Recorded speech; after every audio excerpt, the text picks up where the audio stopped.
Good evening. Welcome. We're back for another old Sodcast. Here on a Sunday evening. It's 4 minutes past 8 on British summer time. And thank you for joining us again. I can see we've got a few people in the chat. Hello to Richard McCook. Yes, I was making coffee. Good guess. It was an easy guess, really, wasn't it? Craig's in. Hello, Craig. Zeb. Nice to see you, Zeb. That picture looks like a cross between Clapton and Ian. I'm assuming you're talking about the thumbnail. Yeah, it's actually a cross between Ian and the legendary Paul Merton. So, which I'm sure didn't like it when he saw it. But, there we go. So we'll give you a little bit of a explanation as to what's happening tonight in a moment. But first, I want to say hello to my two co-panelists tonight. We might get a third one up at some point, but I'm not sure where Simon is or what he's doing at the moment. But if it's just the three of us, then we'll muddle through okay. So, hello, good evening to Ranking the Obscures. Ian, how are you doing, mate? I'm good. I've had a good day. I've been to a record fair.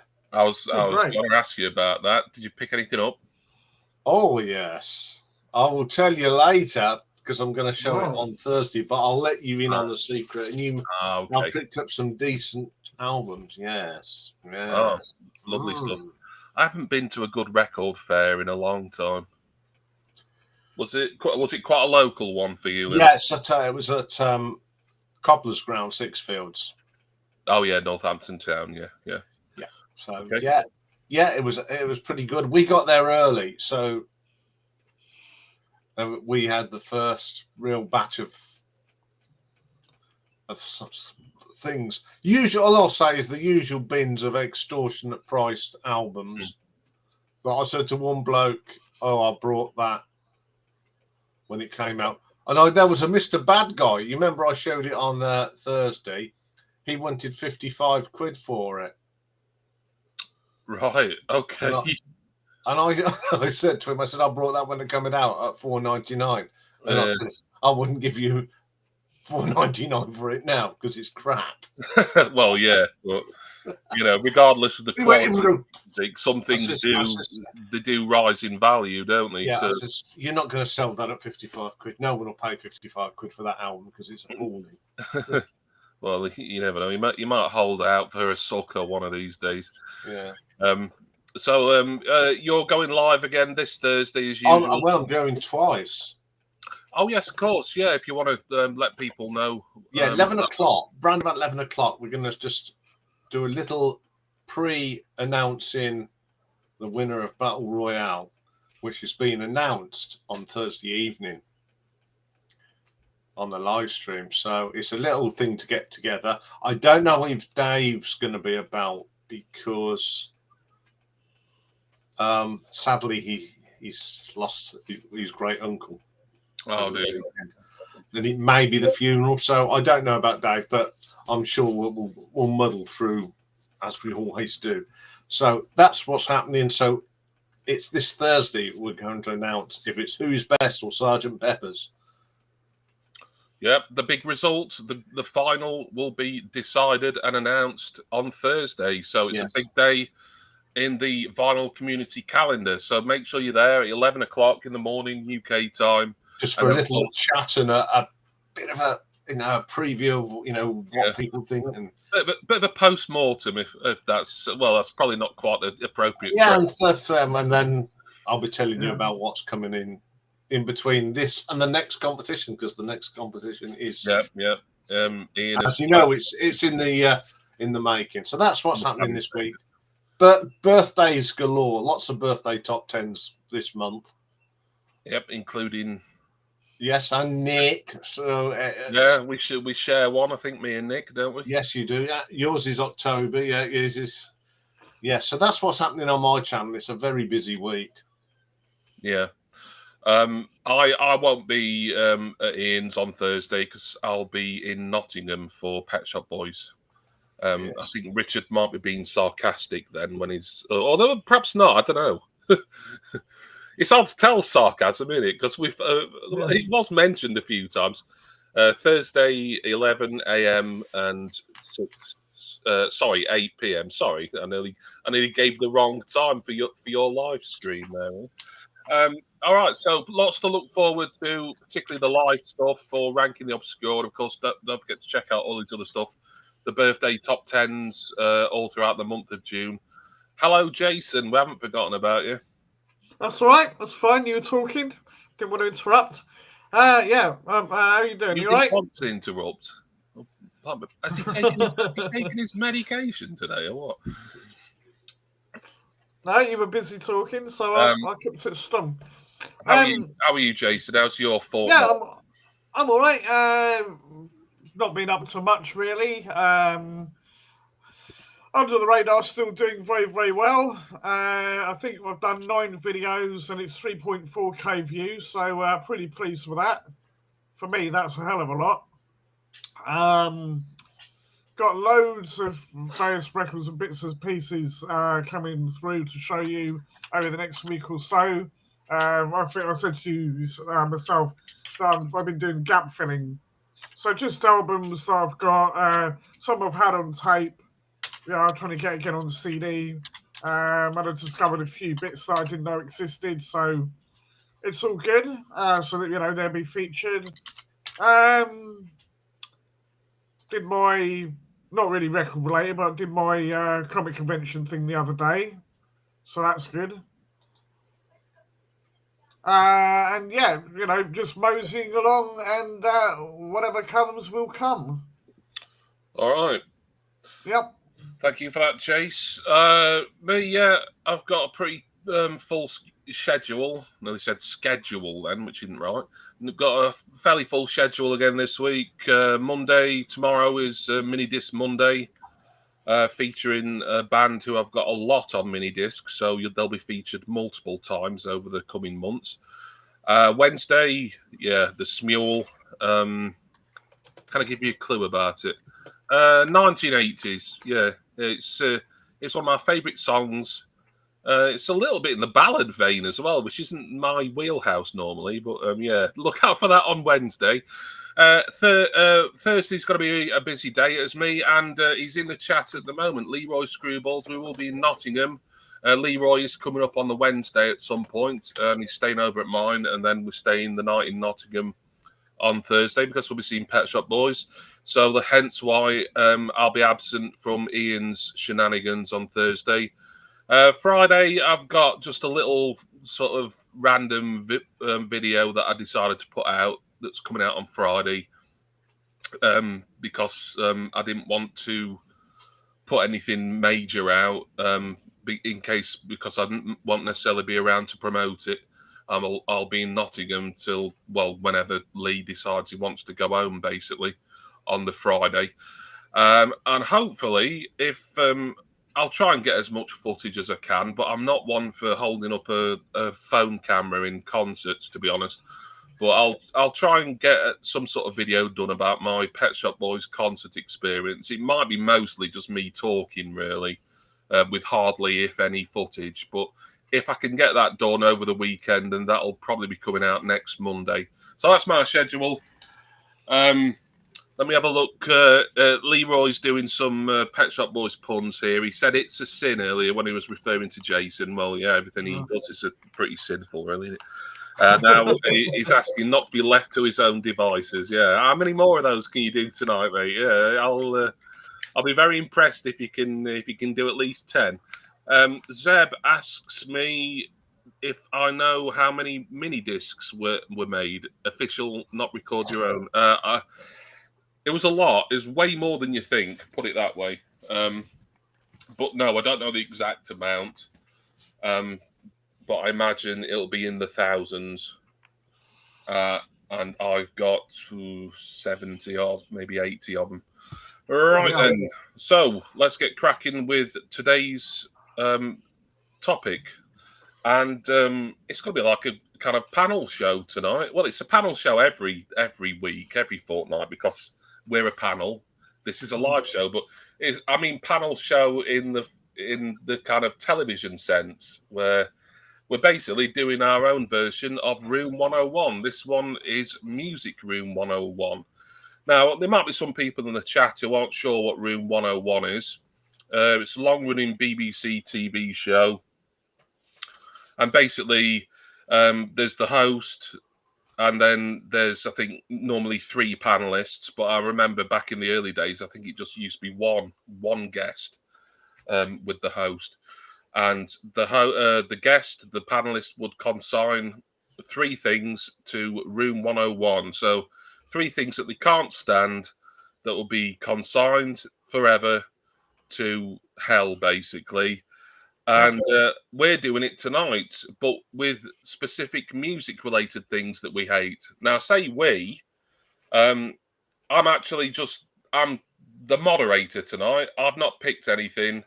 It's going to be me who has final say on whether things go in Room 101.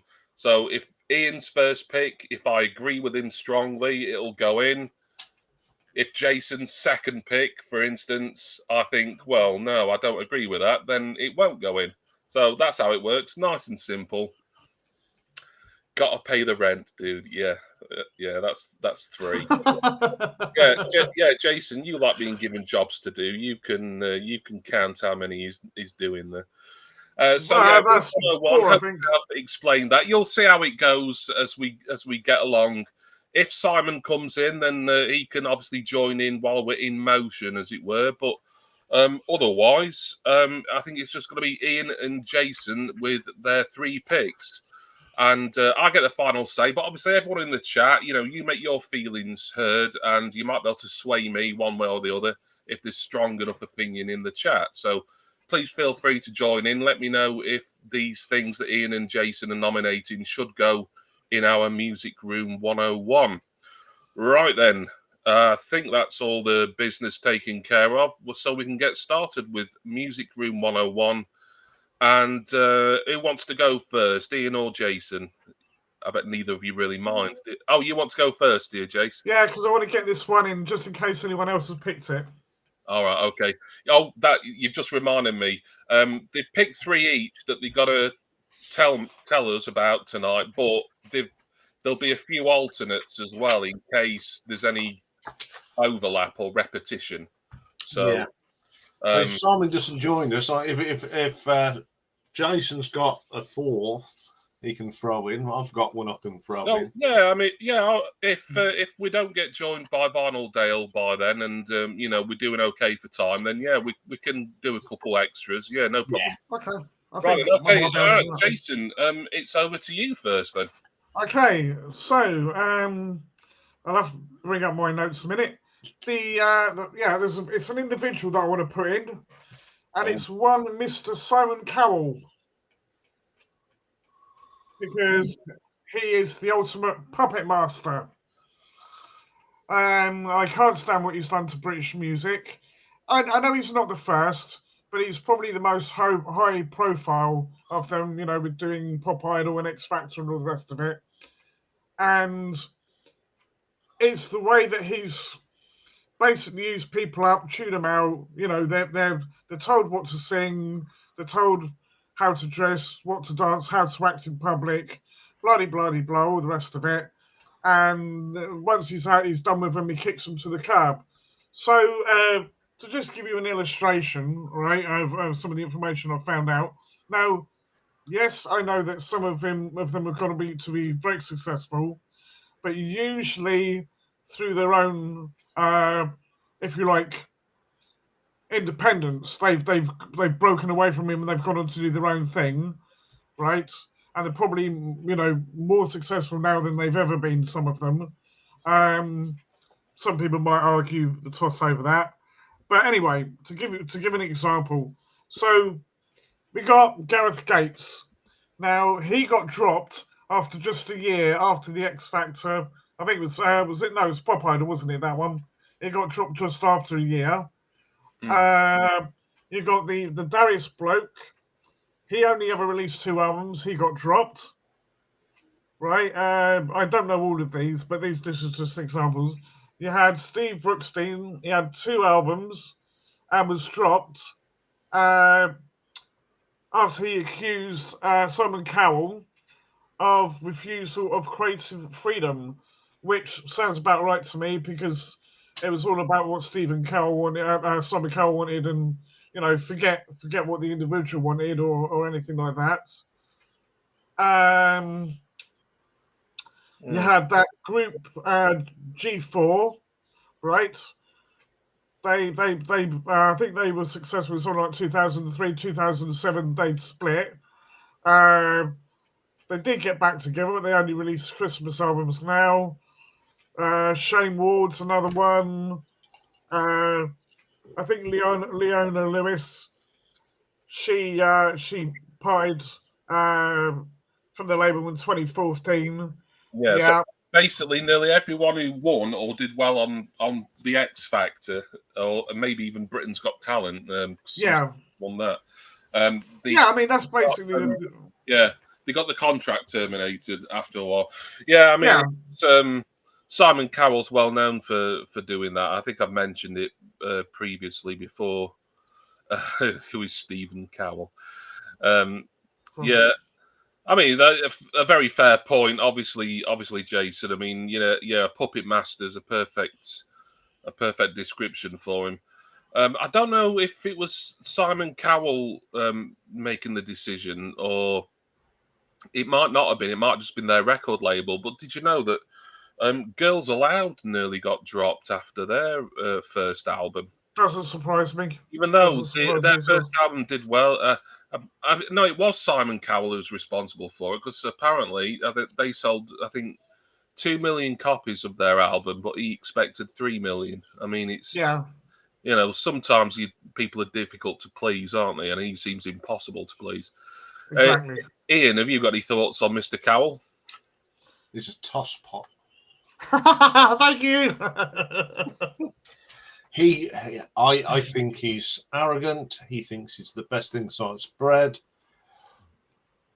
I'm not a great fan of Stock, Aitken and Waterman, but at least they knew what they were doing. Mm-hmm. Yeah. Simon Cowell doesn't like anything. He doesn't like magicians. He doesn't like comedy acts. He likes making money, though. He likes making money. Exactly. I've got no time for the bloke, and I think he's an absolute arse. Yeah. I mean, I don't disagree with any of that. I mean, I do resent the fact that he's for the last 20 years, give or take, he's been not only this sort of tyrannical music mogul, but he's been like a TV personality. He's been this, and he's played up to this sort of bad guy image for the camera on the various talent shows. And it's like, oh, this guy, he should just be working in an office somewhere. But now we see him, and he's like increasingly Botoxed face every year. And God, have you seen how he looks now? He's like, I look better than him, and he's older than me. I've seen waxworks at Madame Tussauds that look more realistic than him. So yeah, I think if he stood next to the fire, he'd melt. Yeah. It's like, why do that to yourself? But that's his choice. That's his business. But his cavalier approach to if his artist sales are slightly lacking. I mean, I did have a little bit of an interest in things like the X Factor in kind of like the early 2010s, maybe. But every year it was like the same scenario playing out. There'd be a winner, but like, you'd know that like in a year or two's time you'd never hear from them again. They'd have like one big hit. They'd have maybe an album come out that do all right. They wouldn't match Simon Cowell's numbers for his Psycho label and all the rest of it. And basically they'd get dropped after a couple of years or so. From what I understand, the Psycho label doesn't even exist anymore. He's just done away with it, and so all those artists that were signed to him, they've had to go and find other places to get signed to. So it's like he's got a new toy, and he plays with it for a bit, and then he gets bored with it, and he gets stuck in one corner, and that's it. He never plays with it again. Yeah, well, I mean, obviously the X Factor and all the other things he's involved with. Britain's Got Talent, America's Got Talent, Zimbabwe's Got Talent, whatever else. Yeah.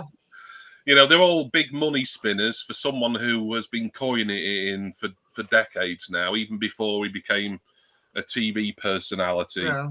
Which I resent really, because he's just a guy. Well, he's not, is he? Well, he is, but he shouldn't be. He's a businessman. At the end of the day, he's a businessman. Yeah. I don't think he gives two shits about the music business, just what money you can make out of it. Yep. Exactly. So yeah, it's. I mean, we could sit here slagging the man off like all evening. I'm happy to tell you, Jason, this one is an instant addition to Room 101. Let's consign to Music Room 101, shall we? Yep. There he goes. Oh, you bastard. Yeah. So, Simon Cowell is in Music Room 101. It's official. My decision has been made. Not many people in the chat really having much opinion about him, but no. I mean, we're certainly us three are singing from the same hymn sheet there. Okay, thank you for that one, Jason. You are currently 1 for 1. Ian, can I have your first nomination for Music Room 101, please? It's because it's going to be controversial. Sampling. All right. Okay. Yeah. If you're no good at it, don't use other people's. Stop it. The worst offender is every breath you take, I'll be missing you. No, I believe we had a little bit of a discussion about this. Yes, we did last time. It's shocking. Madonna using ABBA. Stop it. Atomic Kitten using Last Train to London ELO. If you can't make up your own, don't bother. Don't rip off other people's stuff. I think it is disgusting. Right. It's not music. Any idiot can do that. Go and write your own tune. Don't go and nick other people's. You don't. I mean, what about the kind of art of like scratching and when DJ? Oh no, that's as bad. Okay. It's just play the song, write the song, and perform it.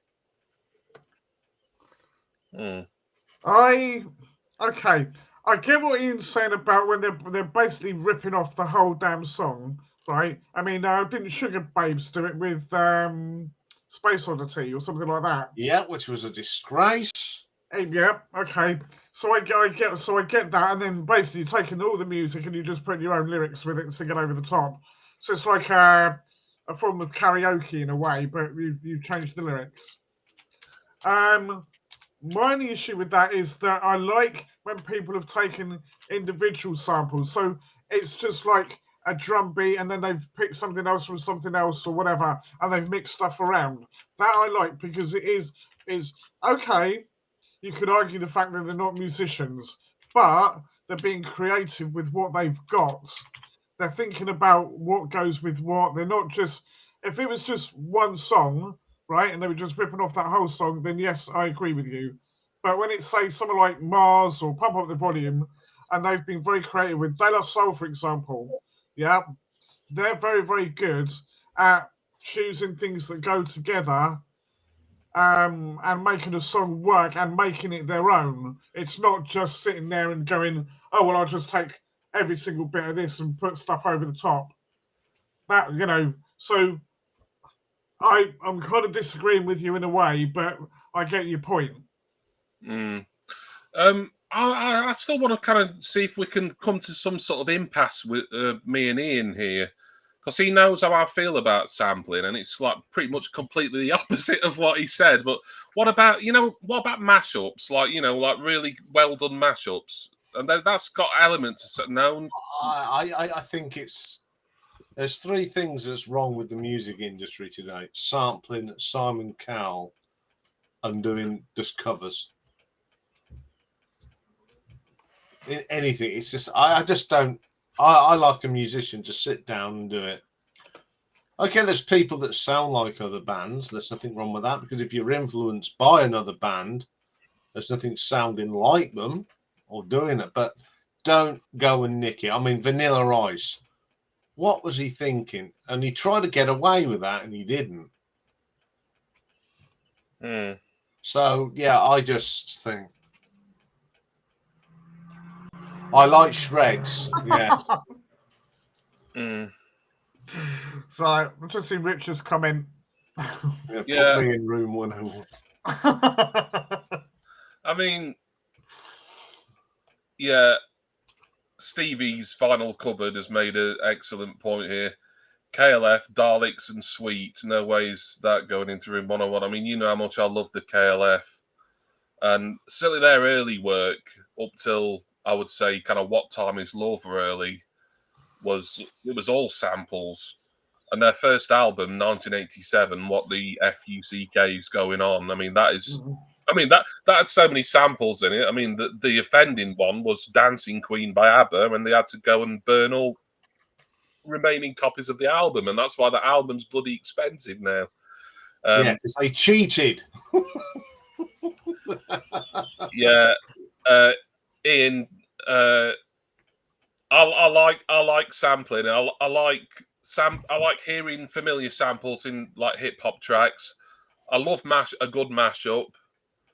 I like to see a DJ who can kind of, sort of scratch and sample and, do, just kind of create something new out of one or two or more. I mean, a lot of these guys do it on the fly as well. They do it on the fly, and then it gets recorded. So it takes a lot of working out and knowing your music and knowing your beats and everything. Yeah, some people have written classic songs in 5 minutes. Yeah. Paranoid was written like that. Smoke on the Water was written like that. Oh, which one was I reading about that was written really quick? Comment from Martin McGrath here about Step On by Happy Mondays. That's a cover version, isn't it? He's going to Step On You Again by, I can't remember who did the original. Someone might put it in the comments.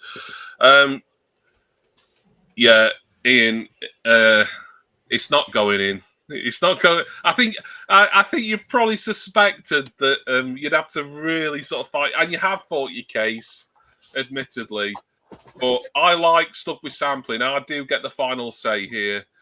By the way, if people enjoy this, if we enjoy this idea, and you watching enjoy it as well, we'll probably do at least another Music Room 101 at some point, and it'll be someone else's turn to be the moderator. So when I'll be nominating stuff... I'll just say something. Leroy, where do you come up with that? Put Queen on the map? Plonker. He's pulling your chain, mate. Yeah. Plonker. Please, yeah, I think he's ribbing you a bit there. Yeah. He didn't even ask permission, but Queen's management were very sharp. Went, hey, stop it! Give us some money. Give us your money. The thing is, like the age I was when that came out, I think I probably heard Ice Ice Baby before I heard Under Pressure, even though Under Pressure's obviously 9-10 years older nearly. But I mean, it would have been me dad who would have said, "Oh, do you know what this samples? It samples Under Pressure by Queen and David Bowie." And then I think he actually played it me because he would have taken that off the radio like he did everything. Martin on about the video. I remember it's quite a famous clip that Vanilla Ice is explaining the difference between Ice Ice Baby and the Queen sample. So sampling is not going in room 101 in our music. I just said hello. Oh, Simon's in. Yep, Simon, if you want to come up, the link is where it always is in Messenger. If you're quick about it, then you'll get your turn, pretty much promptly. Otherwise, if it takes you more than a minute or so, I might have to just throw it over to Jason for his next one. But then you might get in a row or something like that. But nice to see you, Simon. Hope you're well. and please come up and join us and give us your selections. Right, I've probably waffled and stalled for long enough there, Yeah. so we will go. We will go to you for your second one now, Jason. All right, okay. You don't want to wait a bit. Okay, right, fine. Right. So which one shall I pick? Okay, I'm not quite sure how to label this. I'll say the lack of mosh pit etiquette. I'll explain what I mean. Right. Okay. So when you go to when you go to different gigs, there's different types of atmosphere. Obviously, if you go to a pop thing, there's dancing, but it's relatively subdued, right? If you go to see a funk soul band, that's people just like bopping away doing their own thing. You go to a ska band, it's people jumping up and down on their feet, right? When you go to see a rock or metal band, you expect, there's going to be a mosh pit, right? You know what's going to happen in a mosh pit, or at least you should do. When you go in a mosh pit, you know that you are going to get bounced around. You know, people are going to barge into each other. It's not malicious or with any intent or anything. It's not like slam dancing where people are throwing their fists around or anything like that. It's just everyone's getting into the music, they're having a good time, enjoying themselves. And then somebody would go, "Oh, stop shoving me. Oh," and they get in the shit about it and start throwing punches. I've seen that happen in gigs, right? And the other one that annoys the piss out of me is idiots. They grab a thing of beer, right? They go right into the mosh pit and then get cheesed off and get annoyed with people and get leery when their pint gets spilt. It's like, what the hell do you expect? It's a mosh pit. All right, stage diving has been calmed down a bit because people consider it's too dangerous, but crowd surfing is still a thing, right? Are you going to get, I had a mate that got kicked in the head by the lead singer of a band jumping off the stage. Did he get any shit about it? No.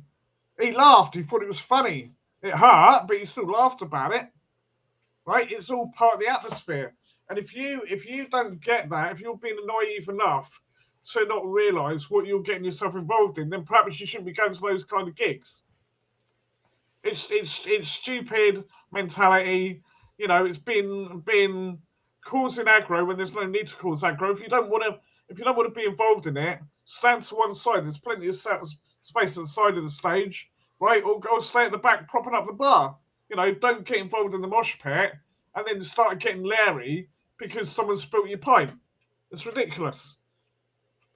This week's soapbox has been brought to you by Radox, palm olive, one of them. Okay, well, a very strong case made for. So basically, don't if you go in the mosh pit, don't expect a degree of physicality. Yeah. Don't get needlessly aggressive. Don't be a dickhead. Basically. Yeah. I mean, I've been to many a gig with a mosh pit, and it's not for me, so I don't go nowhere near it. Yeah. I get more enjoyment watching the people in the mosh pit because I love it. Yeah. Fair play to them if they want to do that. The nearest I got to that was at a gig when I went to see Def Leppard at De Montfort Hall down the front. It got a bit mad. But but then, you expect it. Yes.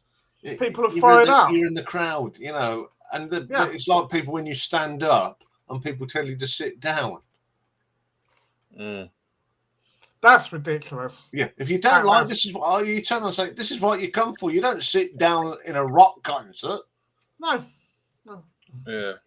And I mean, I've even propping up the bar. You still see people up the bar doing, giving it all this, right, and still having a laugh. Okay, it's perhaps a bit more sedate, but you go there, it's going to be an intense atmosphere. Yeah, right? Maybe it's obviously the mosh pit is a specific example, but maybe it's this is more a case of like just general gig etiquette. Just don't be a prick, really.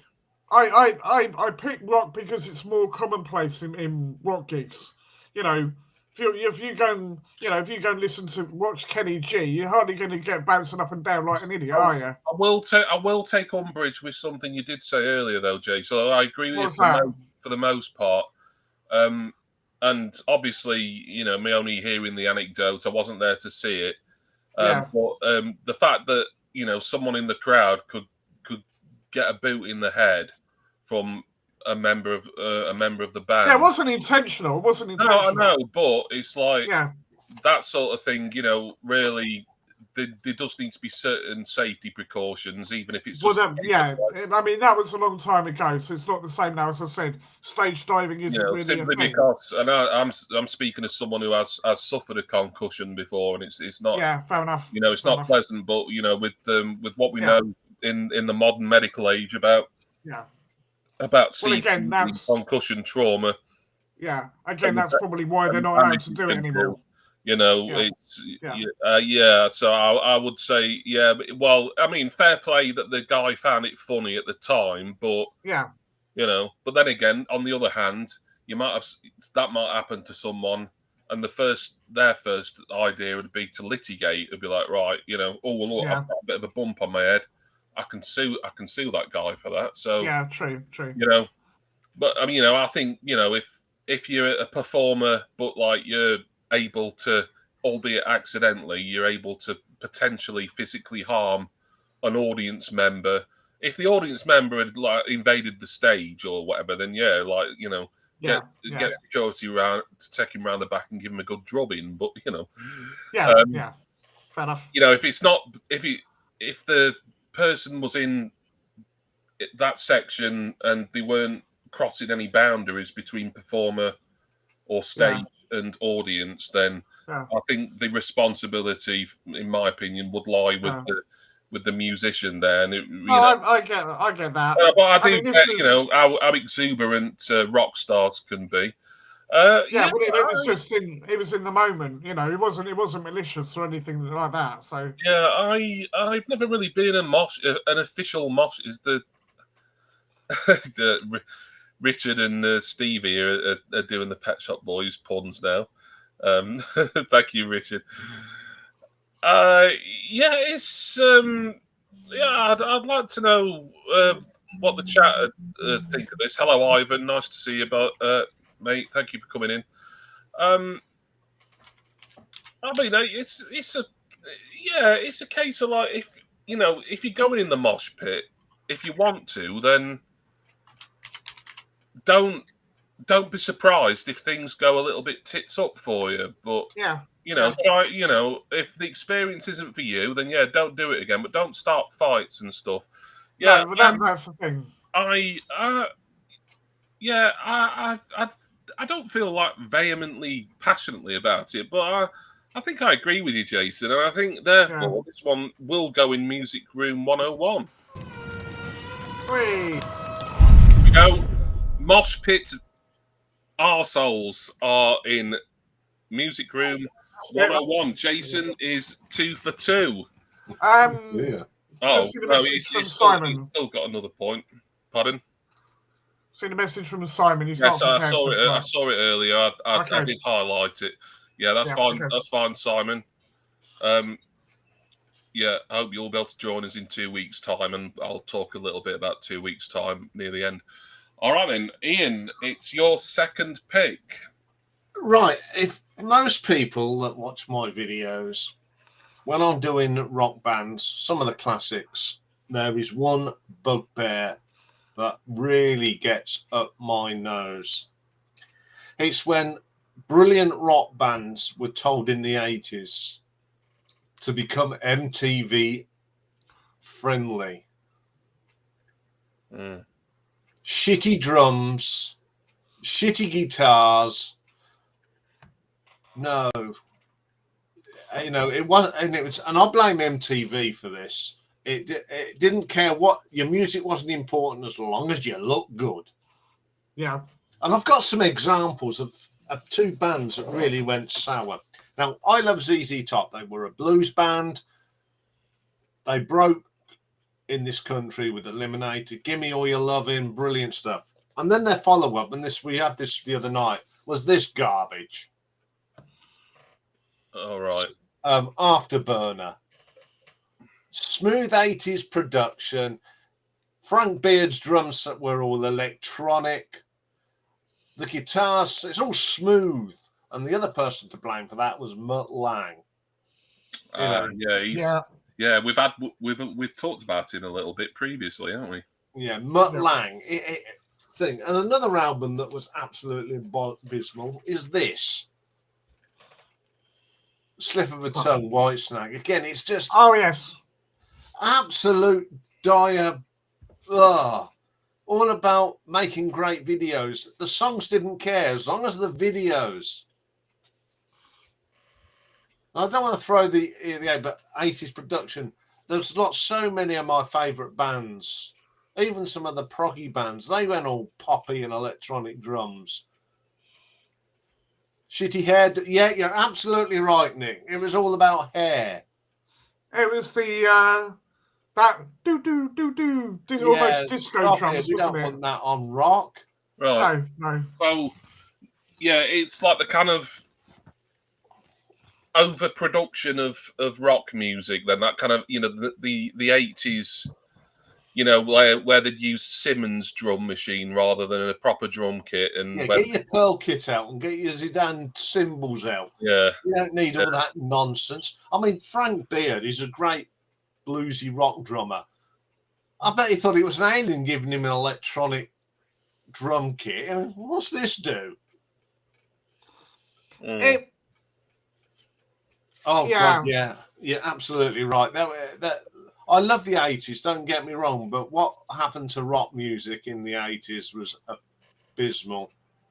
If that drum thing and the sort of like the weird sounding guitars, it's all right for the what would you call it, new wave, Yeah, that sort of thing, but don't do it to bands like I mean, Status Quo's Ain't Complaining, that's a pop album. Pip Williams, another person that ruined music.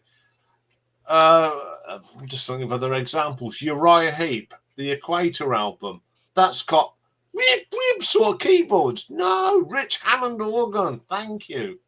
Even I would say Deep Purple's House of the Blue Light was a little bit MTV. I get where you're coming from with this. Richard says this is coming from a man who loves the art of noise, but no, to be fair to Ian here, Richard, I mean it's the genre that Ian is a big fan of, and obviously there's a lot of fans is of pure hard rock, and that until the 1980s, and I know music progresses to an extent, but I don't think Ian's saying that like anything with synths in is automatically bad, because as you say, he's an Art of Noise fan and an Ultravox fan. Ultravox, yeah. So we could reel off a load of sort of more synth-oriented bands, but they were always synth-oriented, Question. Yeah. What do you feel about? I was going to say, what do you feel about Van Halen? They used a lot of synth, didn't they? Use a lot of synth. They used synth, but not. Alex was still playing proper drums. Yeah. And you wouldn't have if someone told Eddie Van Halen, "Oh, you can't. You've got to put a little more production on your guitar solos." He'd have told them to go and do one. I mean, Richie Blackmore, whatever he was doing, no one told him how to play a guitar solo, or Angus Young. Yeah. But Aerosmith did the same. They went all big sound, and I just don't like it. Is it the lack of rawness that is the issue? So it doesn't sound the same. It doesn't have that same soul to it. No, the music. It doesn't. It's smooth. It's wishy-washy. It's not rock. It's plastic rock. It's MTV fodder. That is my fact. It's like it's put through some sort of like filter type. Yeah. Yes. And it wasn't the bands half the time. It was the record companies. No, the producers. Yeah, because you hear a lot of stories about about bands, and maybe they've been playing live together and even recording, demos and all the rest of it for many years, and then they'll get in a studio with a certain producer, and they'll hear the final mix of the album, and it'll be like, that sounds nothing like us, because it's basically the producer has just kind of taken over and done what he's wanted and put all sorts of effects and overdubs and overlays on it. I got an example about that. It's not really relevant to this because Ian's more talking about rock music, but Mutt Lang Dead Date with ICDC. Okay, Black in Back he produced, brilliant. Highway to Hell.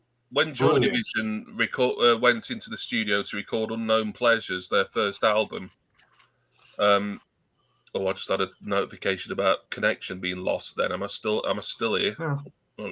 Yeah, you're still here. That's not a problem. When they went into the studio to record Unknown Pleasures, the first album, and they met Martin Hannett. I mean, Hannett was, genius producer. I mean, I'm sure Ian, you'll be familiar with some of his work at the very least. But he was one for his effects and overdubs and things like that. And when the members of Joy Division first heard the final mix of the album, it split them. I think it was Barney and Steve who liked the fact that it was a bit more kind of spacey and, it had these funny effects on, whereas Hooky, and I think Ian was more leaning towards that way as well, but he didn't vocalise it as much. But Hooky certainly, for many years, he hated that mix of Unknown Pleasures, but which was the one that got released. I mean, Unknown Pleasures is one of the most, iconic post-punk albums. In fact, I would say it's the iconic post-punk album. Really, it kicked it all off. And people love it to this day, including myself. And I love Martin Hannett's production on it. But Joy Division, we're expecting it to sound a hell of a lot different. So that's the kind of example that I think of. I know. I get what Ian's saying here. You know me. I'm a massive fan of anything with synths in. Well, not literally anything, but generally. But yeah. If there's a keyboard player in a band, then that'll please me. But I understand what he's saying, especially with these acts who established themselves in the 70s or maybe even earlier. And then suddenly the 80s come round, you get Mutt Lang banging on the door, and they've got to kind of, make everything all polished and, just like sound radio friendly and MTV friendly. So, Ian, I think this one does deserve to go in Music Room 102, and it's so in there it shall go. Hey. Electronics on hard rock. Go on. Goodbye. Yeah. Good riddance. Goodbye. Good riddance. Yeah. But give me Ultravox and their sound any day of the week. Ian is now 1 for 2. So, Jason, it's your third pick. I'm sure we'll have time to do at least four each. But can you make it a hat trick with your third one? Not sure about this. Some people may frown about it because of what it was to do with.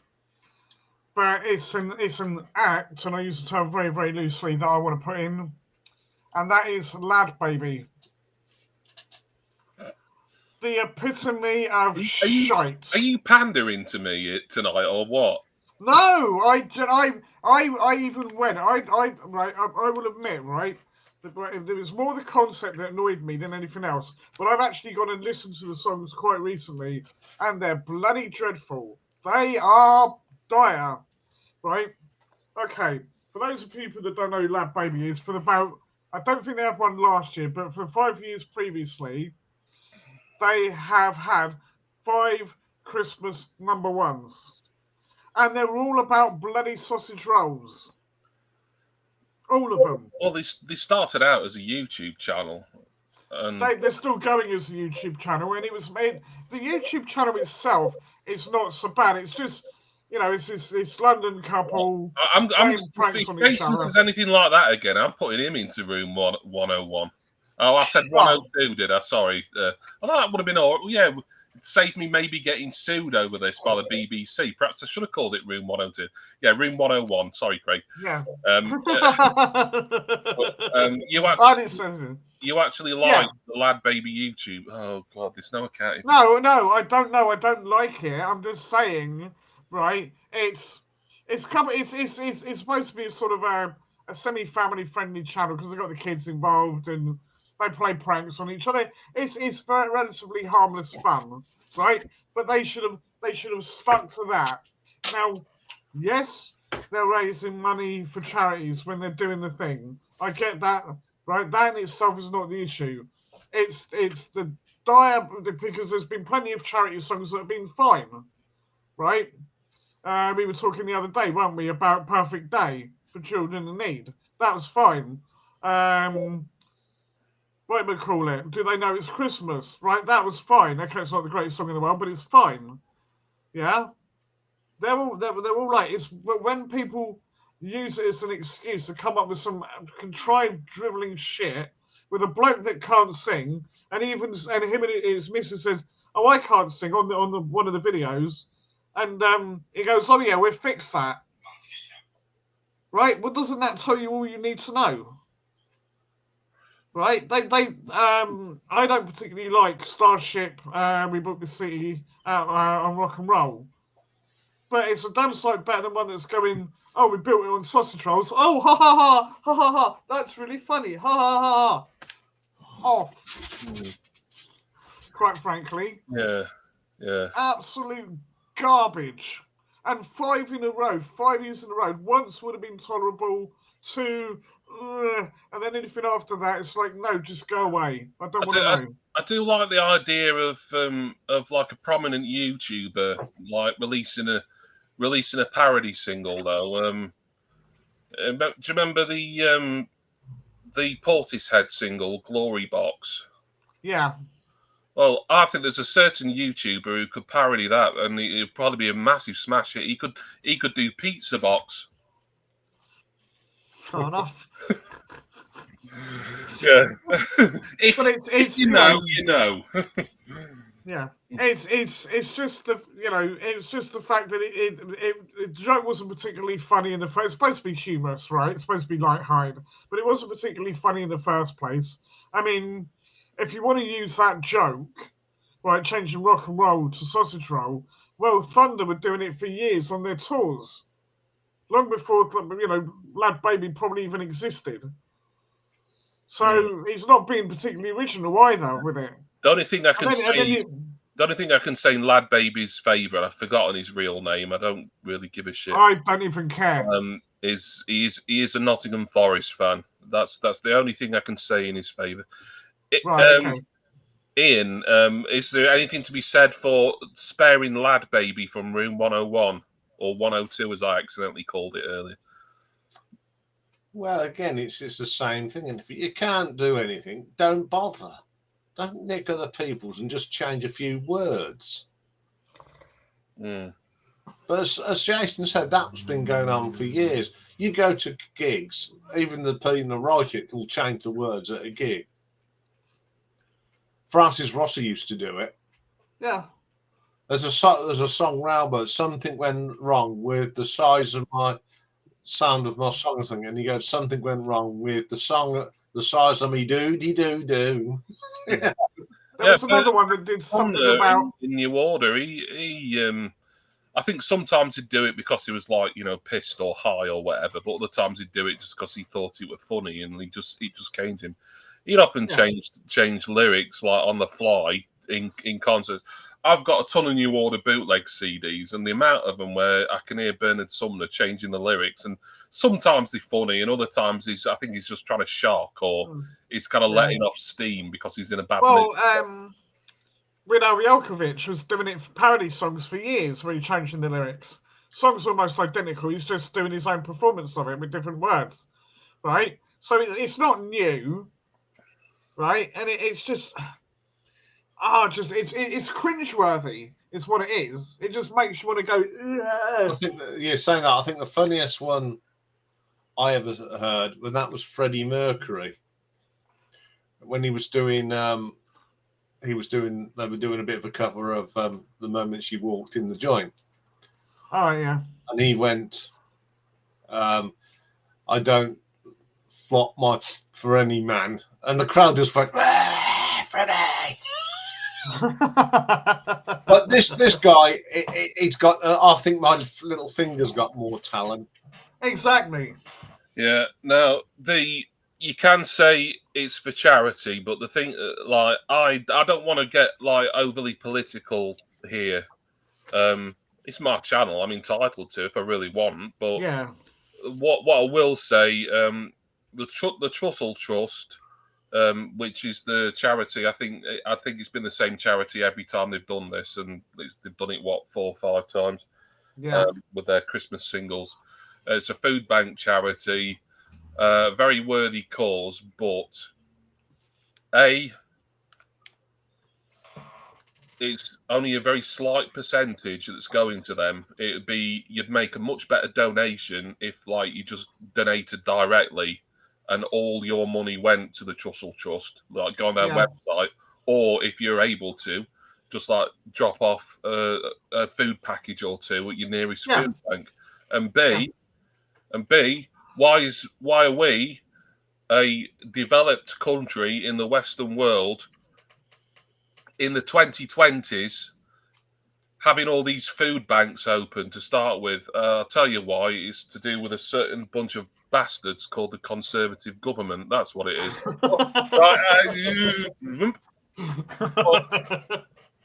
So, yeah, food banks really should not exist, only in sort of, really sort of deprived areas. And if you want to donate to the Trussell Trust, I'm worried I'm getting the name wrong there. Not Truffle Trust, no. Well, I'm sure they'd appreciate some donations of truffles, Nick, if you've got any spare. But if you want to donate to them or any food bank charity, then you don't need to buy a Lad Baby single. There's what? How much does it? Because they never came out physically, to the best of my knowledge, these singles. I don't know. How much did the digital download cost now? About 99p. Do you really think that entire 99p is going to charity? No, it is not. The people have got to be paid, like the record label, the producers, Lad Baby themselves. Yeah, they might be doing it for free, but they're still getting. I believe they are. They're still getting a lot of publicity from it, which then has a knock-on effect of traffic to their YouTube channel and everything else. Exactly. Instagram, and they monetized up the arse. Let's be honest. So, they're not exactly suffering, assuming that they do it all for free, because it's still massive publicity for them. So, I've been saying it every Christmas. I've been saying, oh, well, if like you really feel strongly about supporting a charity, go and do it direct. Don't buy a 99p single where like maybe 10% of it, if you're lucky, is actually going to be charity. Go and volunteer to help them out. Work at the food bank as a volunteer. Not everyone can do that, but I think anyone to a point who's got either internet access or can kind of just walk down the road to the post office or stick a few coins in a in a little charity can or whatever, can donate to whatever charity they wish, as and when they wish. My point is, because that's always the first argument. Oh, it's for charity. Well, the percentage to charity is pathetic.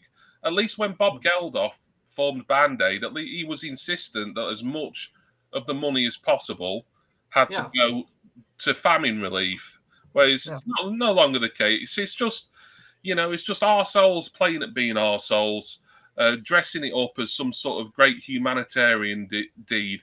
And, even though it still feels a little bit like you're pandering to me there by picking Lad Baby Jason, I've riled myself enough up now to really say, yes, that one is definitely going in Music Room 101. So, how about it, Lad Baby? Never darken our doors again. So, excellent. There we go. Yeah, Stevie says, donate all those half-eaten mince pies. I mean, food. The food bank issue. This isn't the time or the place to really be discussing it. But I stand by my point. you know, the United Kingdom, a developed country with a lot of wealth, but it's all distributed at the, you know, top 1%. The Yeah. fact that this country has had to open so many food banks over the past decade or more is, in my opinion, an absolute fucking disgrace. And I hope people remember that, along with many other things, come July the 4th. But that's all I'll say on that. You know, however people vote, just get out and vote is my, you know, like, don't tell me who you're voting for. That's your business. Yeah. Who I'm voting for is my business. But Yeah. make sure you do go out and vote, because it's Yeah. your democratic voice. And if you don't vote, then when things go wrong and you're complaining, then you kind of shut away your opportunity because you didn't bother going to vote. Right then, okay. Someone yank his soapbox away, please. Yeah. He's not looking. I've nicked Jason's crate of palm olive there, and he's not coping with my weight very well now. Right then, okay. Ian, you are 1 for 2. Can you make it 2 for 3? Right, my next one is something that really gets on my goat when it comes to albums. Now, artists release their albums, give it a title, and then some plonkers decide they don't like that title and they'll give it something else. Fine example is one of my favourite artists, Mr. Peter Gabriel. Exhibit A. Peter Gabriel, right? It gets called Car. Now, can you see the word car on there? He may be sitting in his imp. But let me make you big, just so that we can have yeah. Can you see the word No. car on it? No. Is it on the back? No. Exhibit 2. Peter Gabriel 2. Known by some idiots as Scratch. And once again, have we got the word scratch on it? No. Why don't they call it Snow? Because there's snow on the back. PG3, Melt. Doesn't say Melt, does it? It says Peter Gabriel. And a picture of Peter on the back. Now, this is one that's always baffled me. This is number 4, and it's called Security. What the hell did that look? Someone said, well, we'll call that one Security. What is it? I don't know what it is, but what's that got to do with security? It's bollocks. It's called Peter Gabriel. What does it say in the corner here? I can get it. Peter Gabriel. This is his 4th studio album. And there's no security on the back. Black Sabbath. Not Black Sabbath, Metallica. What's it called? The Black Album. Yeah. White Snake. What do they call it? 1987. Why? So it's not essentially it's the erroneous misnaming of albums. Yes, don't. It's an insult to the artist. How do you feel about the one that always gets the real hardcore nerds riled up when you call the Beatles the White Album? What about that one? It's called the Beatles. Yeah. So you think it's across the board then? Yeah. You can't, because you don't like the name of what they're calling it, you can't change it. The Genesis album, the Mama album. Yeah, there's a track on it called Mama, but it's not the Mama album. These people, go away. You just because you don't like what the artist called it. I mean, the other one was it Grand Funk Railroad. They had an album called Grand Funk. Guess what? They call it the Red Album because the cover's red. The trouble is, though, what about Weezer, who have released how many? Yeah. About half a dozen or more eponymous albums, but they're all in a different shade of colour. So really, you've got to start calling them like the Blue Album, the Teal Album, the Green Album, just to differentiate because they've done so many. How about that? No. You just don't approve. Fair enough. Yeah, fair what right have people got to change artists? I wouldn't like people changing my album names. I mean, what about Led Zeppelin's 4th? That hasn't even got a name, has it? It's got nothing on it. Yeah, did anyone really do that with Led Zepp though? Like change the name of their albums because they're all sort of just called Led Zeppelin and then Led Zepp 2, 3, etc. Because I've never really heard any sort of alternate. Well, Led Zeppelin 3 has got actually 3 on it. Led Zeppelin 2, I don't know. I think that's got 2 on it. Well, I just wondered if it's probably not the best example because they've got the numbers on as well. But yeah, but I mean, where did they get security from that? I don't know. Is he? He's not in a straitjacket or something I don't like know. that, is he? It's bizarre. Oh, get some my go. And I've seen Peter, and he never said, "Oh, this is off Melt." He actually says, "This is from the 3rd album." Yeah. And everybody knows which album it is. Have you got any thoughts on this, Jason? Bear in mind that we some of us have got to go to bed later on tonight. Yeah, that's all right. We've only been on here an hour. Not really. I mean, I get what Ian's saying. Okay, right. Moving on then. Jason ain't really got an opinion on it. Woo! I felt I had to ask out of politeness, really. The grumpiness is very strong with Ian.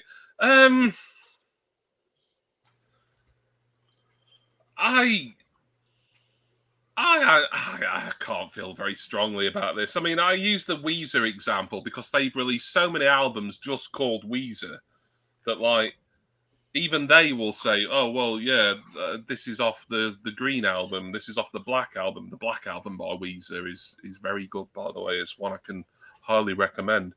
I'm trying to think of some other examples. See, when you first started with your pitch there, Ian, I thought you were going to go into something like when albums get reissued and the name changes, which I know doesn't happen. That annoys me because it's confusing. Yeah, it doesn't happen too often, but I remember an example that sticks quite vividly in the mind was Kylie Minogue was releasing an album in 1997, and all over the world it was called Impossible Princess. However, what happened in 97, around the time it was coming out, Princess Diana passed away, didn't she? So it had to be called, well, it didn't have to be, but they just changed it to Kylie Minogue, an eponymous album, which was confusing because there'd already been a Kylie Minogue, I believe, previously. But then it got reissued years later, and we're allowed, like in the UK, we're allowed to call it Impossible Princess anyway. So, yeah, that was an example there. But I know your thing's your thing's different, really, and that's more of an obscure thing anyway. Yeah, they've had that with groups actually, right? Yes, I'm bringing them in again because I would do. I fit it in there somehow. There was a song and I can't remember what it was, but anyway, it's a Bomb the Bass song, right? And because of the Iraqi war, they had to change it to Tim Simonon. Yeah, so they changed the band name. Yeah, well, yeah, and it happened with Massive Attack as well, because that coincided with the Gulf War. Unfinished Sympathy was credited to Massive. But, was it? Yeah. Oh, I didn't know that. Oh, mommy. You were asleep that year, were you, Jace? Okay. No, I just always assumed it was Massive Attack. That's what I knew about. You go back, you watch any Top of the Pops, it was on back in the day. I believe you, mate. Look at the original single sleeve, it's massive. Yeah, okay. It was. I think they were the only one. I think all the other singles and albums they've released then have been credited to Massive Attack, but no, it's just Massive Unfinished Sympathy, technically. Yeah, fair play. So, yeah. There you go. No. Ian, I love your. I mean, it's like an impassioned grumpiness, isn't it? Really,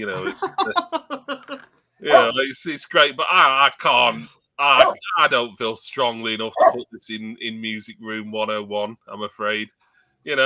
People will call albums whatever they want, really, won't they? Whether we like it or not. And if people are being kind of too literal about, it might be a self-titled Peter Gabriel album, but we'll call it Car. That's more reflection on just how unoriginal, like, a lot of people are, really, and they haven't got they're morons that think, I don't like this, I'm going to call it this, and that's that. Yeah, well, it's not something that particularly has ever got my goat, and that's why I'm not putting that one into Music Room 101. Why do I want to keep calling it 102? What's the matter with me? I don't know. As long as I don't start calling it 106, because we might summon the anti-Semitic.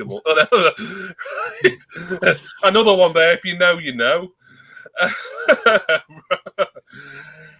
Okay, so Ian is 1 for 3. Jason, with I think a little bit of pandering towards his moderator there, is on 3 for 3. Yeah, I mean, we've got time for at least one more each. I think maybe even two if people want. If people have got enough, I've got another one, but I need to go and sort out my dog. Okay, well, Jason, while Ian's doing that, we'll have your fourth one. Can you make it 4 for 4? I doubt it. Okay. Now which one do I pick? Because I've got a couple. Well, you might get a chance to do a fifth. So. Oh yeah. Possibly. Okay. It's another gig thing. All right. Right? It's screaming at gigs. Right. The incessant. I hate it. It almost sounds sexist, but it's the incessant screaming that girls do when they've got a band on, right? Where they obviously fancy the members, and they scream, and you can't even hear the damn music. It's like, shut the hell up! I want to listen to the song. Do you know what I mean? It's almost for the sake of doing it. Oh well, they're doing it, so I'm going to do it. So, there's nothing wrong. So women at gigs, then. Okay. No. Any ladies who might be watching after the fact?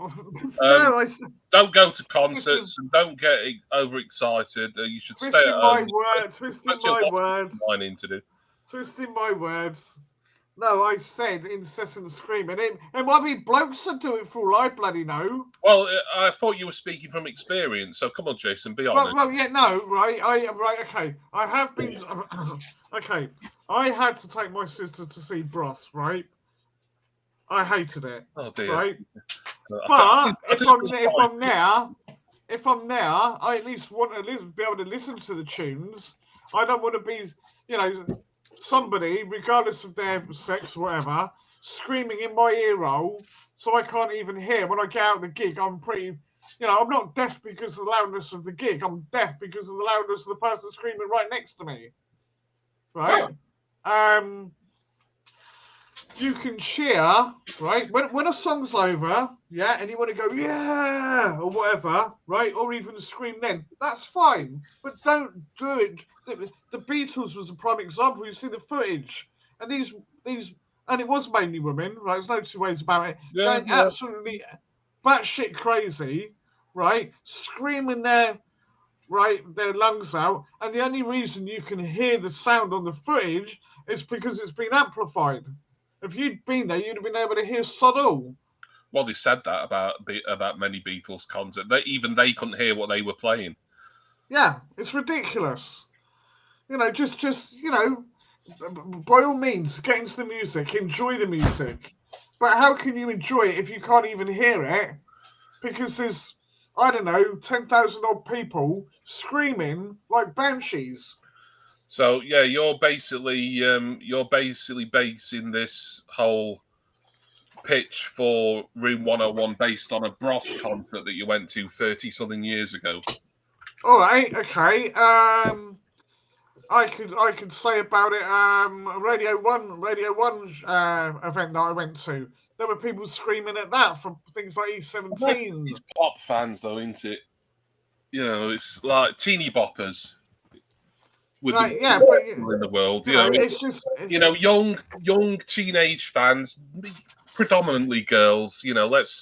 Let's call a spade today. Yeah. I suppose it is annoying. It could be annoying. I think if anyone's so loud that you can't hear the music, I've obviously got a lot more limited experience of gigs and concerts than either of you two. But every gig I've been at, the music has been more than loud enough, you know. Yeah. So someone would have to really kind of, I don't know how someone could kind of out scream in strict confidence, for instance. Yeah. Or even out scream Monaco and New Order, and then the other ones I've been to over the years. But I will did be you? screaming at the Pet Shop Boys this week. Yeah, certainly will. Yeah. But most people would sing along to the tune, not scream at it. Yeah. And there's nothing wrong with singing that because the band want you to sing along. You know. Ian RTO screaming. What's your thoughts on gig screaming? Well, I've never been to a gig where I've had screaming girlies. No. Oh, teenagers, I because think Jason's only been to 2 years ago. Bros and the Radio 1 Roadshow, and he's held this grudge ever since. But the whole female. No, I don't. It's the girls' concerts I go to. Well, I'm not going to say too much because my next one is concert related as well. But screaming, I didn't scream myself. Yeah. But no, I've never been to concerts. I mean, I know that it does because if you Mark Bolan, I think one of his live recordings at Wembley is the Matinee, and it's just full of screaming girls. The Beatles, you listen to that live at Hollywood, all you can hear is the girls screaming. Well, I thought it was another band, the Kinks. Again, I've heard their early recording. It's all live. It's just screaming. And then someone had a bright idea of when Cliff Richard recorded his first album, have a live audience for the screaming girls. It doesn't bother me. You know, you expect that. You get cheering, you know, but that's part of going to gigs. It doesn't bother me either. Admittedly, you know, if I'd been to the classic concerts that Jason obviously has, Bros and whoever was headlining the Radio 1 Roadshow at the time, probably Brother Beyond or someone like that. I don't know. E17, mate. Oh, they were all right in the place. Yeah. I mean, they were kind of like the sort of runners up to take that. So you were bound to hear it. Nah, it'd be annoying if you're there, but just don't go. I'm not putting it into Music Room 101, Jason. I didn't think you would do. No, it's not. It's not something that it annoys me. Not from personal experience, and even when I watch, I've got plenty of footage of people screaming at the Beatles concerts. That's just, it's that's an historical moment now. Seeing all these girls fainting and swooning and screeching and screaming. And the Beatles can't hear themselves play and all the rest of it. I mean, you have to bear in mind, back in the 60s, the sound systems in a lot of places were very good. I think improvements have been made with, like the sound at gigs to a massive extent over the years. So, I think there's less chance of unless you're just standing right next to someone who's, got a tannoy for a mouth or something like that, then... No, it's not going in, that one. Jason, you failed to get a full house here tonight. That's 3 out of 4. You scored your hat trick, and then you missed that sitter there. But let's see if Ian can make it 2 for 4 now, I think, with Ian's 4th pick. Right. This one is concert related, and it's to do with this. Oh, right, okay. Yeah. It's not people taking clips of the gigs. What annoys me is when people just stick their phone up in the air all damn gig. Yeah, that's a bit annoying. It's the ones that turn around and do a selfie with the band, and they've got no respect for anyone round them. I've been standing, or when they are filming, they think, and they put their, when I went to see T-Rex to see, I had this woman standing next to me with a phone, and 9 times out of 10, the phone would be hitting on my head. if you're going to film, have a little bit of awareness around you and the people around you. But people that stand there going with the band, I just don't get it. Yeah. You go there, you pay all that money to see the band, not see it through your phone. There's nothing wrong with doing the odd little clip. I do it. But why do they record half of the thing up in the air and I mean, if they banned telephones from going into arenas, I wouldn't get upset. No. Because I come from a thing where we didn't, when I went to my summer, I mean, all them gigs I went to growing up, I could have got some great clips of people that are no longer with us, but I think people that go with the phone, the other one that gets me is people that chatter through the gig. They hear their favourite song with one song and then they carry on talking. And the other thing is when people hear their song and then they clear off. I've been to gigs where they've heard the song they want and they clear off. And or they moan. You can hear them moaning in between. Well, I don't know any of these songs. Blah, blah, blah, blah, blah, blah. They do obviously the big hit. Everyone's happy, and then they all clear off. I've seen people do that. It's just a bit like the mosh etiquette, but this is just etiquette. Yeah. Why pay all that money to just see it through your phone? You're not going to get an experience. And when you have got your phone in your hand, think about the other people around you. They don't want it in their ears. They don't want it in front of them. You pay good money to see concerts, and you get these idiots that want to film everything. And then they put it up on YouTube, and the footage is terrible. Yeah. I just, as far as I'm concerned, and I am guilty of taking clips, but phones should be banned from big concerts. They are a plague. I've recording a few clips now and again. We've all got phones, hence we'll do it. I'm hoping I'll get a few myself, or I'm hoping Leroy will get a few. If I don't, on Thursday for one, but we're not. I'm not speaking for Leroy. Well, I'm fairly certain he'd be of the same mindset, but we're not going to be there for like an hour and a half, or however long it is, like getting a sore arm and like, things exactly. I've been to gigs that happens, and it's just or Instagram or something like that. No way. Yeah, I've been to gigs where I've seen people. All they do is on their phone. Yeah, the entire gig. How can you? It's annoying. It annoys me when I see it on TV. Like, say, if I'm sort of channel hopping and there's some Glastonbury footage on, and like half the crowd are just like there with like holding a phone up. It's like bloody hellfire. Oh, don't get me started on Glastonbury. This is on television as well. Like, you don't need to film it. You can watch it. Like, they've got the BBC of providing a professional crew to film the flaming thing. Yeah, why are you like there recording? Because they've got to put it on their socials, haven't they? Oh, we've got to get it on TikTok. Got to get it. Yeah, they're another bunch of people that really get mine.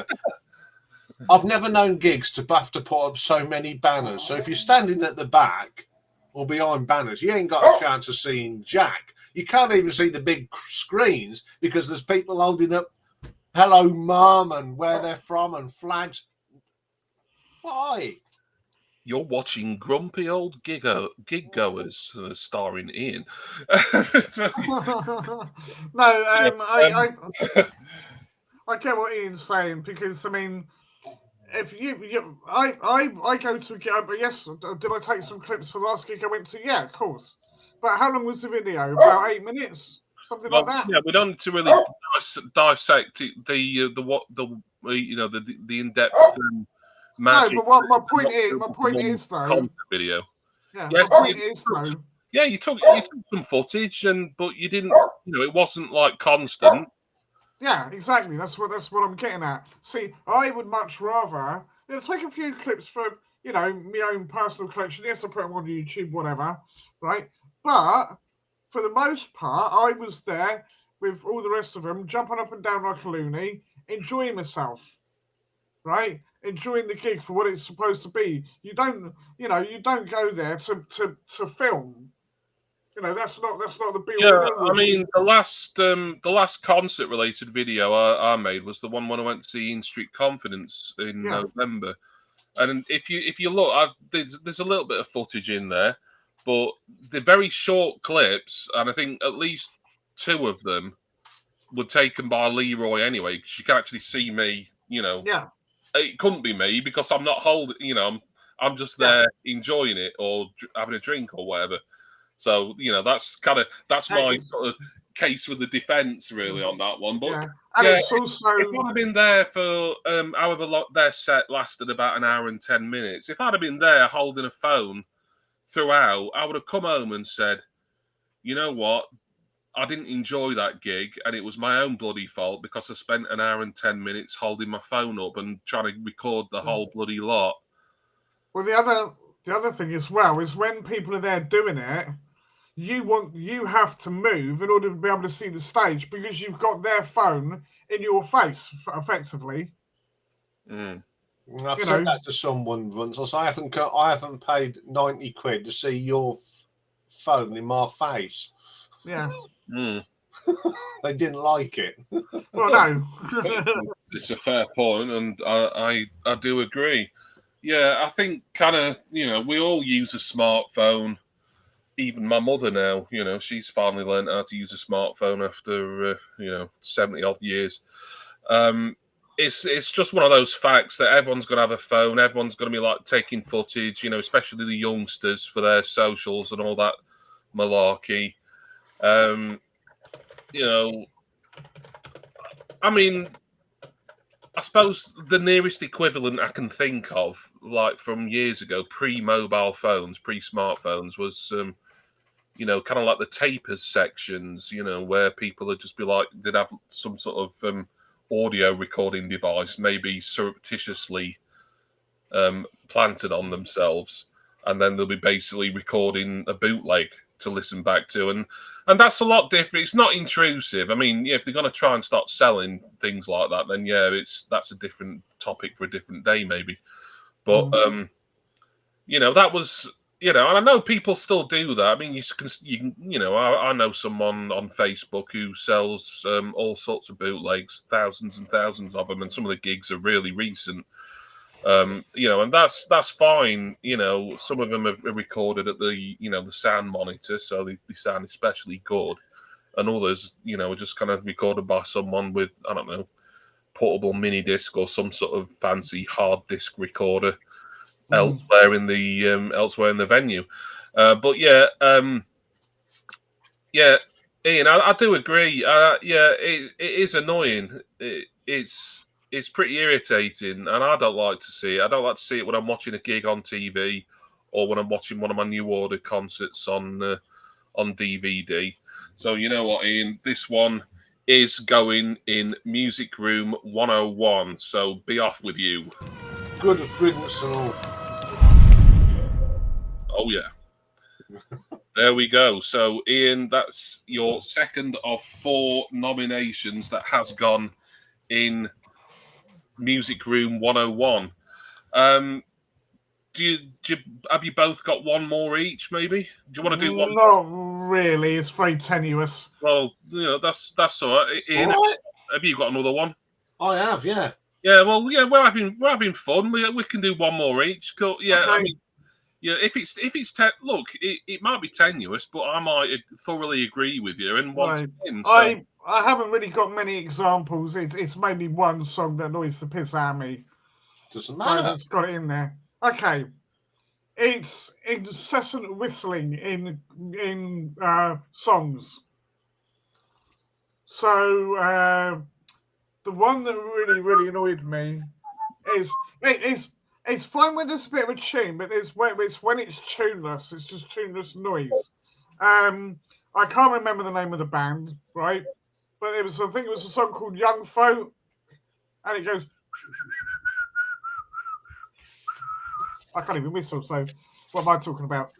But do you know the one?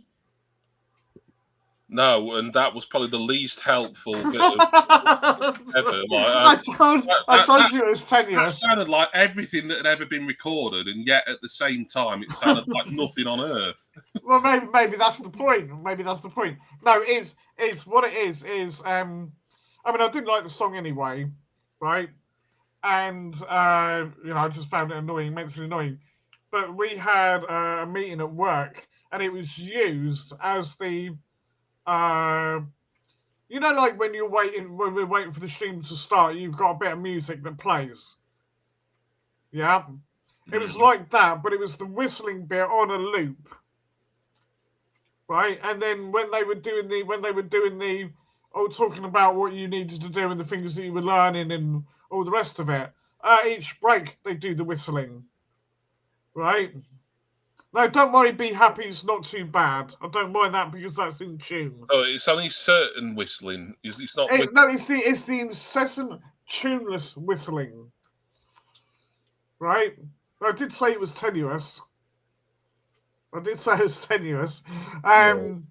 I find all right, another one, right? I find Roger Whittaker immensely annoying with his whistling. No, yeah, you're really showing your age, Right. here, Jason. By the way. I know, but I didn't really research it much, to be honest with you. That's why I said it was tenuous. But it's just that incessant noise. You all right? You could say incessant noise that's put in songs that doesn't need to be there. So whether it's whistling or whatever, we'll stick with whistling on certain occasions. Noise is just too general. I mean, I can't. Yeah. Can't make someone actually got to number 5 in the hits in 1967 with a song called "I Was Kaiser Bill's Batman," and that was whistling Jack Smith. Yeah. Very popular song. Don't know that. Yeah, I'm sure it was. It doesn't necessarily mean it was any good. Well, it used to send me to sleep, apparently, when I was a well, there you go, then. That's all you need to know. Oh, yeah. Ian, have you got any favourite whistling-based tunes or least favourites? I don't mind the whistling on Wind of Change by Scorpions. Oh, a great track, that. Love it. Yeah, it's one of the modern Scorpions I like. And I do like I Was Kaiser Bill's Batman. I think it's because it sent me to sleep. And yeah. Good evening, Michael. Yeah. But hello, Michael. I mean, whistling for the sake of it, nah. Yeah, I'm not expecting it to go in, to be honest with you. I said it was tenuous. What about, I mean, it's not incessant, but the whistling on Always Look on the Bright Side of Life, which I did a bit of an that's fine. It's within, the thing of the song. I'm not going to go through every single track that I'm whistling on. I'm just saying that's an example of one for me personally. Yeah. Give a little whistle. But that's tuneful. Whistle while you work. Again, tuneful. Yeah. Oh yeah, there was Craig Bell's reminding me. There's "Whistling on Jealous Guy" by John Lennon. Yeah. It's all right. That it's probably one of his better singles, actually. To be fair, Brian Ferry covered that, or Roxy Music was the whistling. Brian Ferry did, and I prefer Brian Ferry's version. Is the whistling on it though? I can't remember, but it's a far better version than.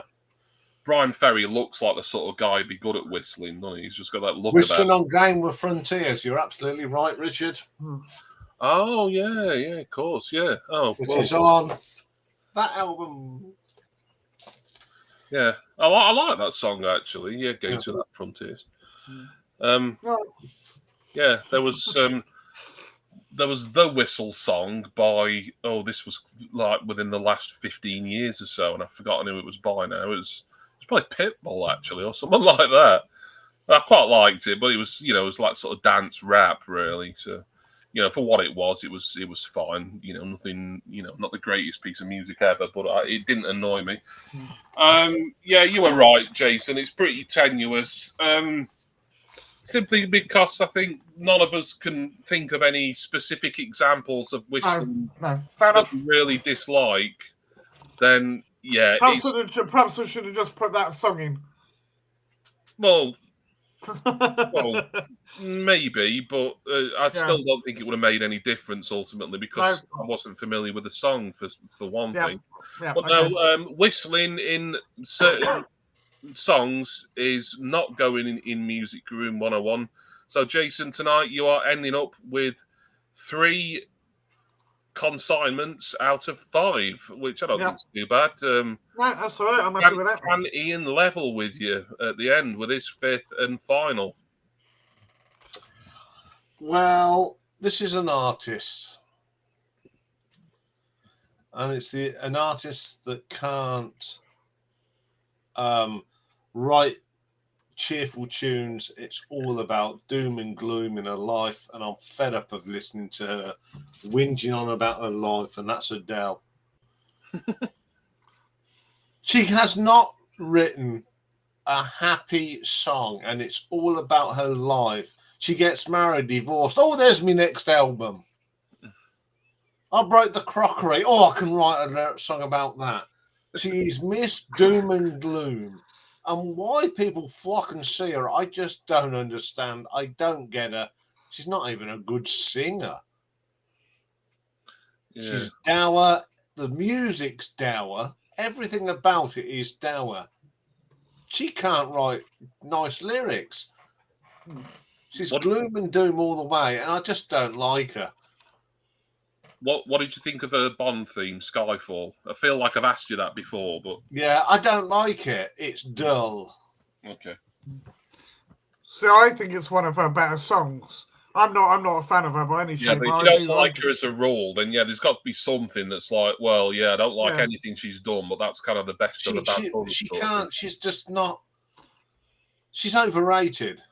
I think the sheen's come off her career to a large extent because for some reason, I check out. I mean, I buy a lot of records, and I'm always trying to get some in online sales, discounted. And her last album, what was it, 30 or whatever? I can't remember the number because she always names it after what age she was when she made it, didn't she? But that's always heavily discounted in all the sales. Like no one. I think a lot of people bought it when it first came out because it's probably a couple of years or more old now, that album. But I don't know. Maybe that's more a kind of indictment on when vinyl pressing plants were just pressing too much of a particular artist, though, rather than anything. Oh, they had that. That was the whole thing with the vinyl shortage was because of her. Because she had that million copies pressed. That's right. Yeah. It was. Yeah, and you see them like they're all bloody going for dirt cheap. You can pick that album up at a site that I use regularly, and like I'm always seeing it. Sometimes I think, should I just buy it to see what it's like? Because it's so cheap. You can get it for today at this record fair. I saw 25 in the £2 bin. In a £2 bin. Yeah. And that's, that would have come out arguably before the so-called vinyl resurgence as well, I guess. Yeah. So that theoretically there'd be less pressings of that out. You'd have thought. I don't know. Yeah, 25. It was in a £2 bin. I don't know. If it was, I think it may have been a Don't think it was a But no, I can't see the fascination of her. Yeah, the chat seem to be in agreement with you, really. Like Zeb saying yet another reason to hate Adele. Richard McCook only knows a couple of Adele songs, and we know Richard's quite fond of certain female singers. Nick's Vinyl Butty, the only female singer he's really fond of is the woman with a lisp. I forget her name. I don't know. She's on Teletubbies or some crap. Who cares? But we need Ricefield. Michael says we need scented vinyl and edible vinyl. I'll send you a link to a video. Someone invented a chocolate record that played, and you could eat it as well. I mean, obviously you couldn't play it after you've eaten it, but there were. Going back to Adele, I think she airs a dirty washing in public and makes money out of it. Yeah. Well, if that's all she knows, then. Yeah, that means she's not very talented. If all she can write about is her life experiences and her sad ones, that's sad. There must be something joyful. I know you're a Toya fan as well, Richard. Yeah, it's all we these, do know that, all mate. these gents of a certain age, like blooming egg, like if that's all right, if Toya's the bar you're setting for a talented and attractive female singer, then I'm sure she's got a place in history. But let's face it, that's exactly what it is. It's like I'd argue her like someone like Toya Wilcox has aged like bloody cheese as far as I'm concerned. I don't think I could listen to a Toya record from the early 80s now and think, oh, you know what, this has aged well. See, it won't have done, will it? It's bloody Toya. We've got the Northamptonshire and the Northern Ireland sections of the Toya fan club getting at me now. Going back to Adele. I suppose. I mean, I know you're not a fan, Jason. I mean, any sort of particular point you want to make about her, or the other thing that pissed me off about her was because she did this million album thingy. Do you remember you told me about the 3 Feet in High Rising reissue? And it was going to be a tri-coloured disc. Announced like about 2 years before it came out, didn't it?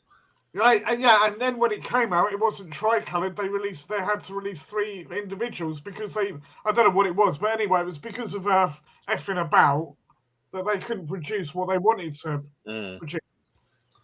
So the record I want, I didn't end up getting. Yeah, it's like what Zeb said before. Like it was, regardless of whether you think she's a good singer or anything, just the fact that like her album caused, or was the main cause of that vinyl shortage that occurred is pretty unforgivable, really. And then she got all pretentious when she was in Vegas, didn't she? Yeah. Is she still doing? I don't know, but she had to cancel, and she came up with some awful excuse, and no one believed her. Yeah. I'm not a fan. My ex-girlfriend used to like her. Whether she still does or not, I couldn't say. Because I don't really speak to her very much.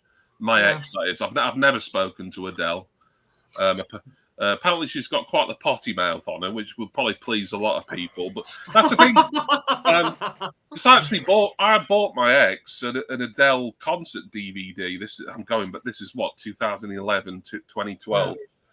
And I never watched it, but she was saying, "Oh, it was a good concert. That we should have heard the amount of swearing in between tracks." And I'm there thinking, you're talking more about Adele's in between song banter than you're talking about the songs. That's probably more entertaining. So that's probably the best thing about her is the fact that like she swears like a navvy with piles in between, like singing about a divorce and or singing about being 21 or however old when that came out. Yeah.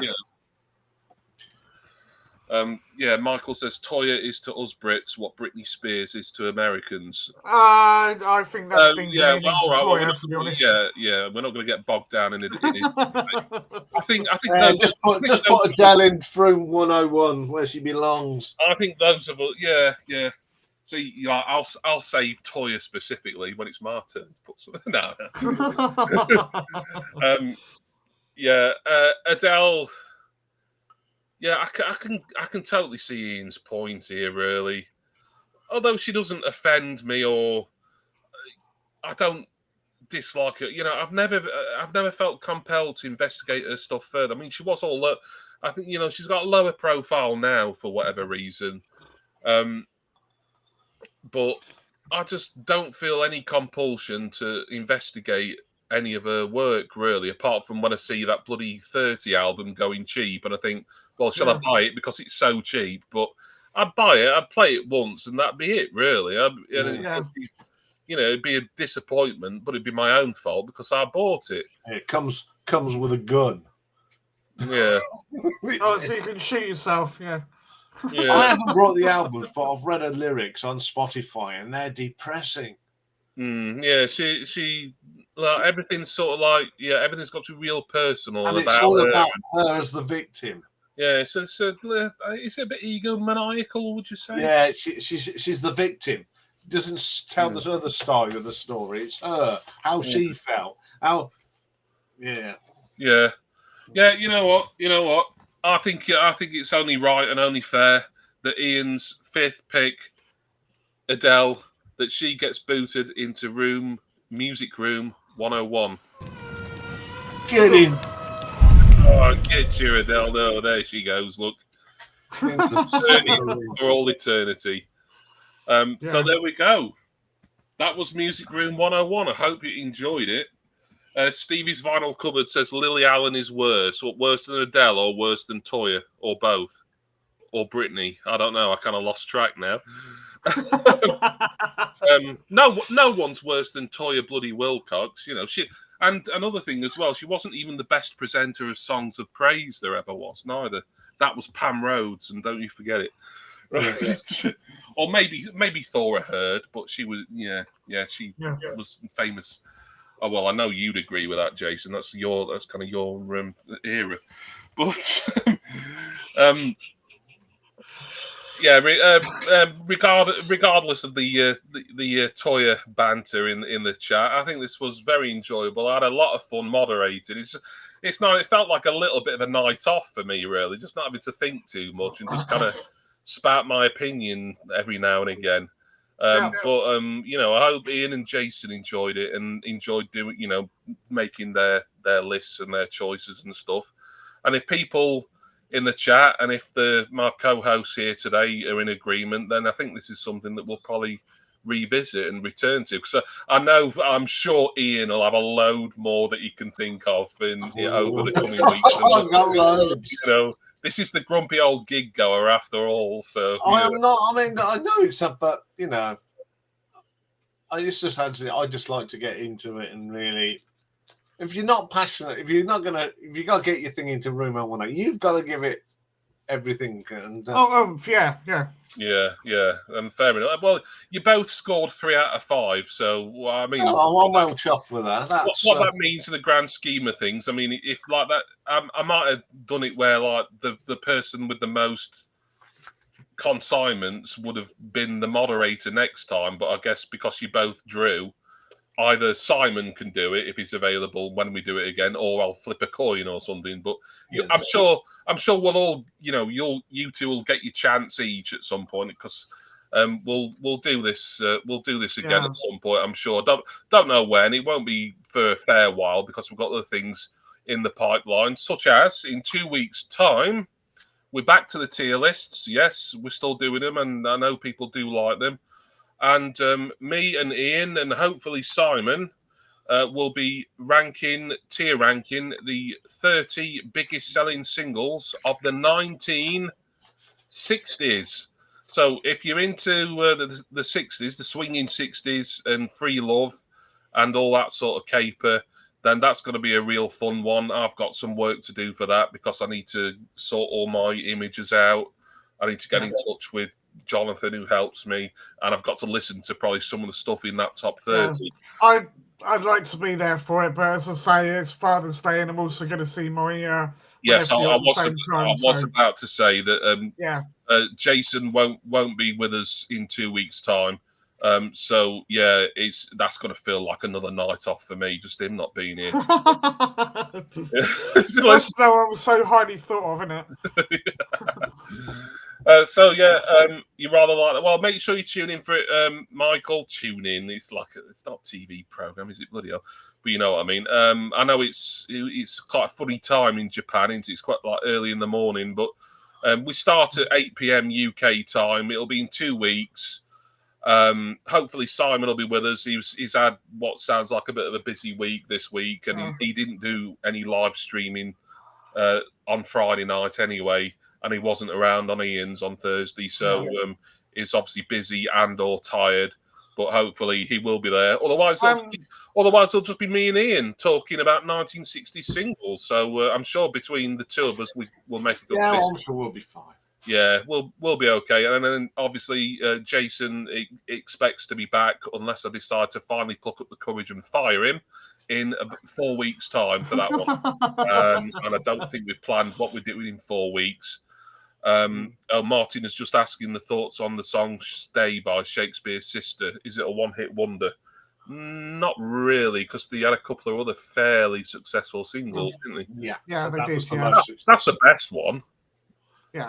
I like Shakespeare's Sister, but then I like Siobhan Fahey from Bananarama, Yeah. even though it was quite a different sort of look for her and everything. But yeah, a good song. That one of the good number ones of '92, I think that came. And guess what? It didn't hit top 30, did it?